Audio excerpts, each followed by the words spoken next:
മനുഷ്യരാൽ നിന്ദിക്കപ്പെടുകയും ഉപേക്ഷിക്കപ്പെടുകയും ചെയ്തു. അവൻ വേദനയും ദുഃഖവും നിറഞ്ഞവനായിരുന്നു. അവനെ കണ്ടവർ മുഖം തിരിച്ചു കളഞ്ഞു.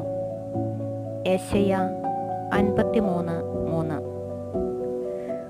കുരിശിന്റെ വഴിയുടെ 6-ാം സ്ഥലത്ത് ഭക്തിയായ വെറോനിക്ക കർത്താവിൻ്റെ തിരുമുഖം തുടയ്ക്കുന്ന ഭക്തിസാന്ദ്രമായ ഒരു കാഴ്ചയാണ് നാം കാണുന്നത്.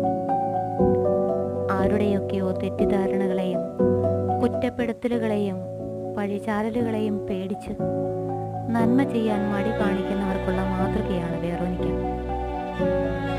പടയാളികളുടെ പരിഹാസങ്ങളും നിന്ന അപമാനങ്ങളും ഏറ്റ് വികൃതമായ യേശുവിൻ്റെ മുഖം സ്നേഹത്താൽ തൻ്റെ ഹൃദയമാകുന്ന തൂവാലയിൽ തുടയ്ക്കുന്ന വെറോനിക്കയെ പോലെ അപരൻ്റെ വേദന നിറഞ്ഞ നിന്ദനങ്ങളും ഒറ്റപ്പെടുത്തലുകളും കുറ്റപ്പെടുത്തലുകളും കൊണ്ട് രക്തം ചൊരിയുന്ന മുഖം തുടയ്ക്കാൻ കരുതലിൻ്റെയും സ്നേഹത്തിൻ്റെയും കരങ്ങളോടെ നമുക്കും ഈ നോമ്പുകാലം മറ്റൊരു വെറോനിക്കയായി മുന്നോട്ടിറങ്ങാം.